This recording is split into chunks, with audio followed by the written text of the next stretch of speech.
लेकिन स्टार्ट करें।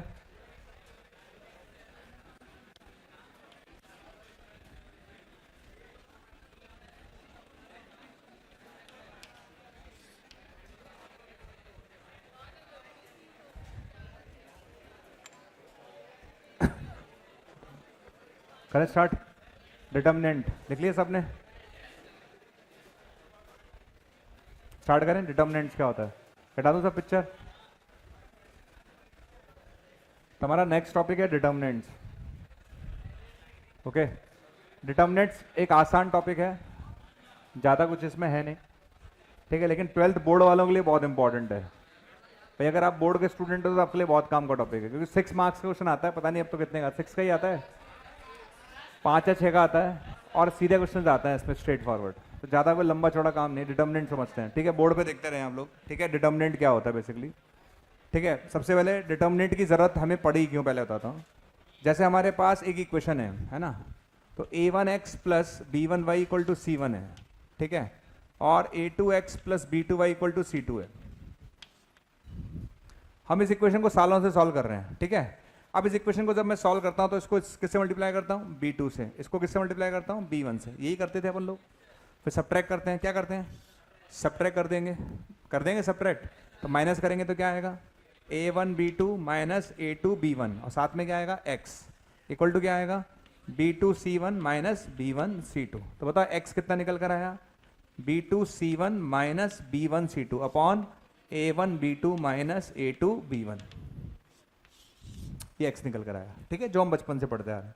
इसी तरह से हम y निकाल सकते हैं, क्या निकाल सकते हैं, y निकालने के लिए किससे मल्टीप्लाई करोगे, y निकालने के लिए इसको a2 से करोगे और इसको a1 से, ठीक है ना। इसको किससे करोगे, a2 से, इसको a1 से कर लोगे, फिर सब्ट्रैक्ट करोगे, क्या करोगे, सब्ट्रैक्ट, बताओ क्या आएगा, ये आएगा a2 b1 minus a1 b2 y equal to कितना आएगा, a2 c1 minus a1 c2। तो y कितना आ रहा है बताओ, y आ रहा है a2 c1 minus a1 c2 upon, मैंने कुछ गड़बड़ करी क्या, नहीं ना, अच्छा इसको माइनस बैलेंस कर रहा हूँ मैं, तो बताओ क्या लिख दूँ उसको, a1 c2 minus a2 c1, नीचे कितना कर दिया, a1 b2 minus a2 b1, ये y आ गया, ठीक है, समझना है। तो बेसिक इक्वेशन जो हम बचपन से सॉल्व कर रहे हैं, इन दोनों इक्वेशंस को हमने सॉल्व किया, ये x आ गया, ये y आ गया, ठीक है।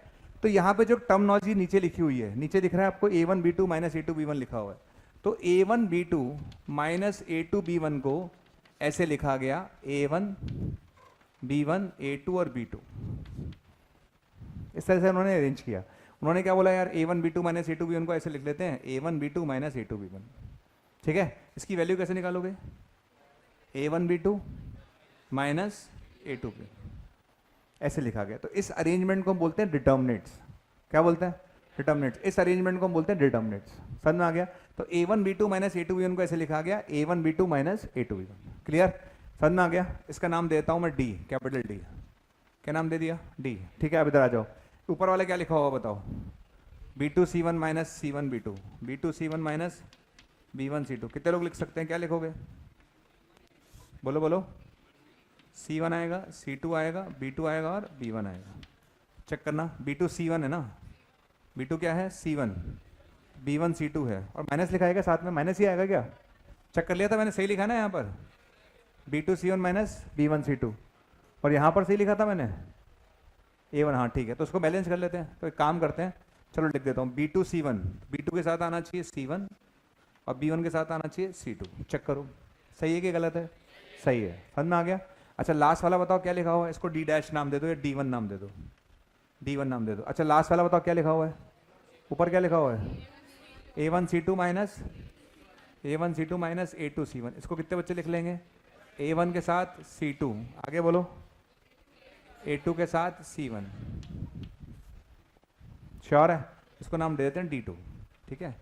तो बेसिकली यहां से अगर मैं कंक्लूड करूं तो x जो हमारे पास आया है, उस x को मैं लिख सकता हूं d अपॉन d1, बोलो, और y को क्या लिख सकता हूं, d अपॉन d2,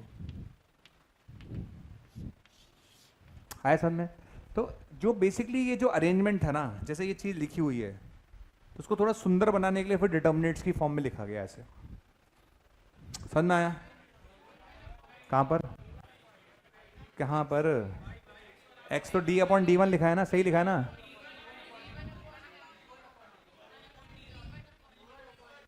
किसमें? अच्छा उल्टा लिख दिया। अच्छा डी वन बाई डी और यहाँ पर डी टू बाई डी। हाँ ठीक है चलो कोई बात नहीं, लिख दिया तो कोई बात। वो डी वन बाई डी और वो डी टू बाई डी, वो ठीक है, वो तो लिखने में मिस्टेक है, बाकी यहाँ तो लिखा ही है। तो बेसिकली जो अरेंजमेंट है उसे डिटर्मिनेंट कहते हैं। तो डिटर्मिनेंट यहाँ से आया बेसिकली पिक्चर में। तो बेसिकली इसको कुछ लोगों ने ऐसे ना लिखने के बजाय ऐसे इसको बोला, और इसकी वैल्यू आपको समझ में आ गई कैसे निकाली इन्होंने, है ना? इसकी वैल्यू ऐसे निकाली गई, 10 माइनस 10, है ना? तुम माइनस हम करके इन्होंने वैल्यू निकाली है, ठीक है? तो इसका नाम है डिटर्मिनेंट। अब ये डिटर्मिनेंट में ऑर्डर आएगा, एक टर्म आएगी ऑर्डर। इसमें कितनी रो हैं? रो कितनी है? 2 रो हैं। और कॉलम कितने हैं? तो इसका ऑर्डर हो गया 2 बाई 2। कितना हो गया? 2 बाई 2। क्या 1 बाय 1 का डिटर्मिनेंट बना सकते हैं? 1 बाय 1 का डिटर्मिनेंट मतलब एलिमेंट खुद, बस। 1 बाय 1 का क्या मतलब होता है? एक एलिमेंट अकेला है, उसे 1 बाय 1 बोल दो, तो वो तो कोई काम का मतलब नहीं है। तो 2 बाई 2 मिनिमम 2 बाई 2 की ही बात करें, या फिर 3 बाई 3 की बात करें आगे सन में, ठीक है? तो ये तो है डिटर्मिनेंट के बारे में बेसिक, नोट करो इसे, छपो, ठीक है ना? हटा दो इसे, चलिए। बातें नहीं, तो बेसिकली ये तो बातें नहीं। अच्छा बातें नहीं भैया, मैंने बोला ना बातें नहीं, ठीक है? तो अगर मैं बात करता हूं किसी भी डिटर्मिनेंट की, ठीक है ना? तो मेरी बातें सुन रहे हो तुम, ठीक है? इस डिटर्मिनेंट की जो मैंने बातें करी आपके सामने, ये लिखा, सुंदर सुंदर हमने ऐसे लिख दिया। हम डिटर्मिनेंट का यूज पहले भी कहीं पढ़ चुके हैं, मैं आपको याद दिलाता हूँ, ठीक है? पहले सुनते जाओ, मैं कहाँ का यूज करा चुका हूँ, कर चुके हैं अपन लोग। पहली बात, अगर आपने याद हो तो 3 लाइन्स हमारे पास हैं, a1x plus b1y plus c1 equal to 0, a2x plus b2y plus c2 equal to 0, और a3x plus b3y plus c3 equal to 0, ठीक है? इफ लाइन्स आर कॉन्करेंट, याद है कुछ याद आया? अगर लाइन्स कॉन्करेंट है तो क्या होगा?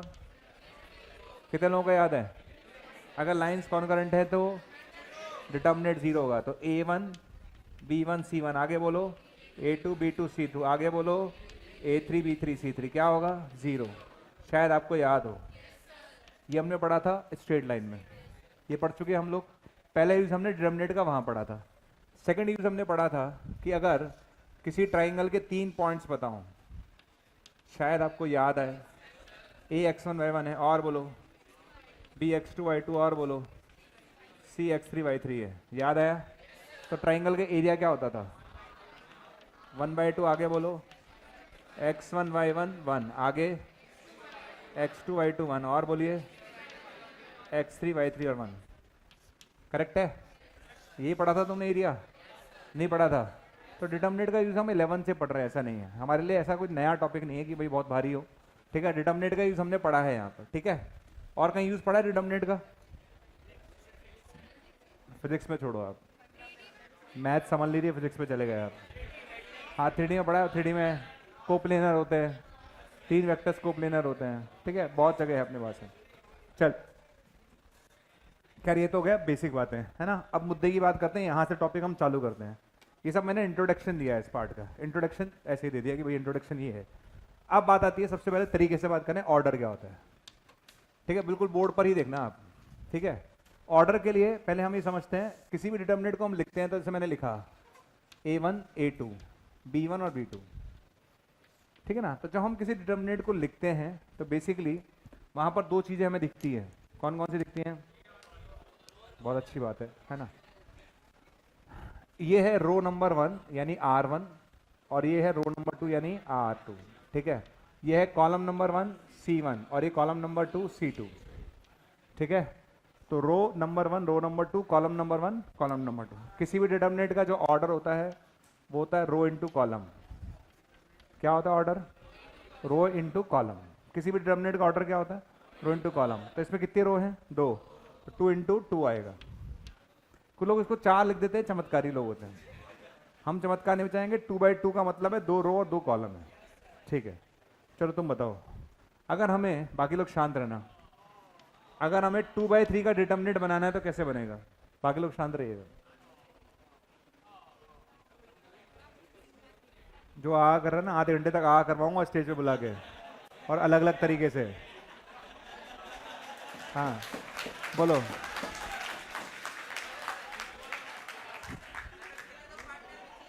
अरे रुक जाओ बेटा, अभी तुझे बुलाना बाकी है, रुक जा बे। हाँ तुम बोलो।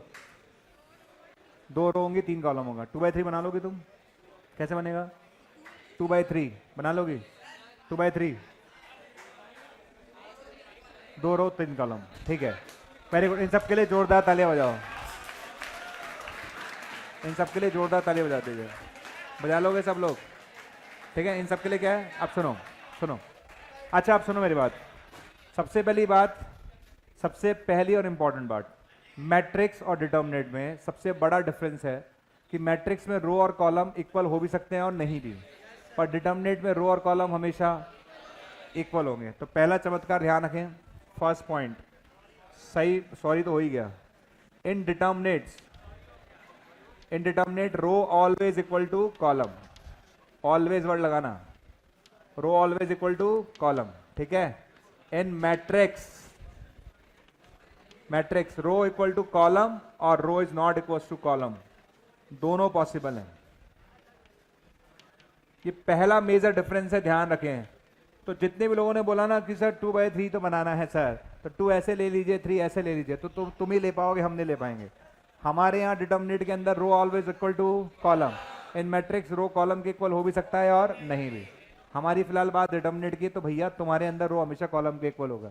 तो किसी ने बोला 2/3 बनाओ, तो सॉरी हो जाएगा, 2/3 नहीं बन सकता, 3/3 बन सकता है, 2/2 बन सकता है। समझ में आया? क्लियर? दुखी होने की जरूरत नहीं, कोई बात नहीं। तू तो बेटा पैराबोला का बता रहा था, हाँ समझ में आ गया, ठीक है। तो ये तो हो गया रो बाय और कॉलम में मेजर डिफरेंस। अगर हम बनाते हैं ऐसे, है ना, हमने लिखा A1 A2 A3, यहाँ लिखा हमने B1 B2 और B3, और यहाँ हमने लिखा C1 C2 और C3। इसका मतलब क्या है? 3/3।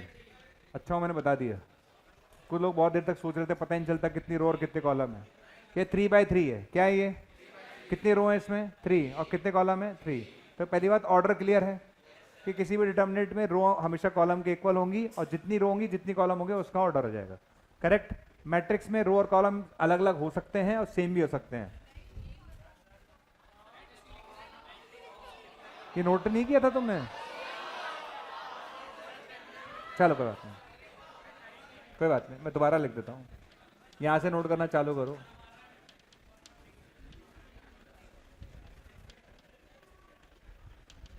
और जो ये लड़कों के बीच में लड़कियां रहती है ना क्लास में, प्लीज ये अपना टैलेंट बाद में दिखाएं।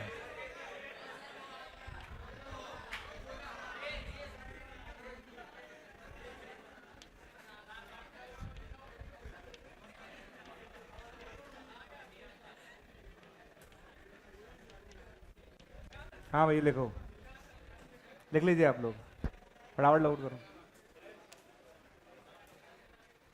2 मिनट है आपके पास, छापो जल्दी जल्दी, दिमाग मत लगाओ। हम कुछ नए क्वेश्चंस भी करेंगे, ध्यान रखना, मतलब पुराने जो पढ़ा है उसमें थोड़े से नए क्वेश्चन ऐड करेंगे, ठीक है। सुनो, शोर नहीं, हाँ भाई एक पॉइंट और बताएं तो बाकी नेक्स्ट में देख लेंगे, ठीक है। चलो सेकंड पॉइंट, ठीक है।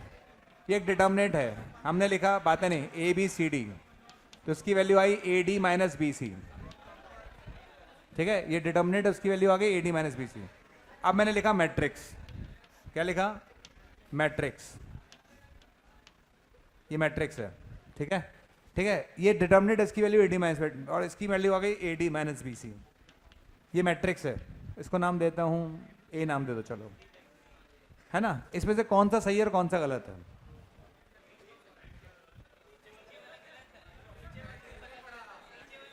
पहले वाले का लिखा AD माइनस BC, दूसरे वाले का लिखा AD माइनस BC। इसमें से गलत कौन है, सही कौन है? ऊपर वाला सही है और दूसरा वाला गलत है। दूसरे वाले में आई डोंट नो, IDK। हाँ भैया तुम खड़े हो, कि शुरू से मुझे इंटेलिजेंट लगता था। हाँ तुम बोलो, दोनों सही हैं। अच्छा कितने लोगों के हिसाब से दोनों सही हैं? हाथ खड़े करो, शाबाश, वेरी गुड, बिल्कुल अच्छा, ठीक है। कितने लोगों के हिसाब से दोनों ही गलत हैं? Very good. मैंने बोला था भाई कि जहां तुम्हारी खत्म होती है सोच, वहां चालू होती है। अच्छा अब आता है एक सही और एक गलत। पहला सही दूसरा गलत, पहला सही दूसरा गलत। अच्छा, लड़कियों ने किसी में ही पार्टिसिपेट नहीं किया? अच्छा, किस में पार्टिसिपेट किया तुमने? दोनों सही हैं, करेक्ट। लड़कियां बोल रही हमने दोनों सही में पार्टिसिपेट किया। दोनों सही बिल्कुल गलत जवाब। ठीक है, पहली बात, पहली और इंपॉर्टेंट बात, सभी चमत्कारी ध्यान से सुने। पहला डिफरेंस होता है डिटर्मिनेंट में रो और कॉलम ऑलवेज इक्वल होंगे, लेकिन मैट्रिक्स में दोनों हो सकते हैं। दूसरी चमत्कारी बात यह है कि किसी भी डिटर्मिनेंट की न्यूमेरिकल वैल्यू पॉसिबल है, पर मैट्रिक्स को हम सॉल्व, मैट्रिक्स सिर्फ और सिर्फ अरेंजमेंट है। क्या है? चीजों को रखने का तरीका है सिर्फ मैट्रिक्स, उसकी कोई न्यूमेरिकल वैल्यू। तो मैट्रिक्स एक्सपेंडेबल नहीं है, न्यूमेरिकली एक्सपेंडेबल डिटर्मिनेंट है। तो ये वाला बिल्कुल गलत है, ऐसा करना अपराध है। समझ में आ गया? क्लियर? तो लिख लीजिए, आप लिख लीजिए। तुम्हें आता नहीं था तो तुमने बोला ही क्यों? तुमने, तुम्हारी तरफ थोड़ा ना कह रहा हूँ, इन दोनों की तरफ देख के बोल रहा हूँ। हाँ देखो, आप लिख लीजिए, determinant is numerically expandable, determinant is numerically expandable, ठीक है, but matrix is not expandable, matrix is only arrangement. ठीक है, डिटर्मिनेंट इज एक्सपेंडेबल और solvable, but matrix is not solvable और एक्सपेंडेबल।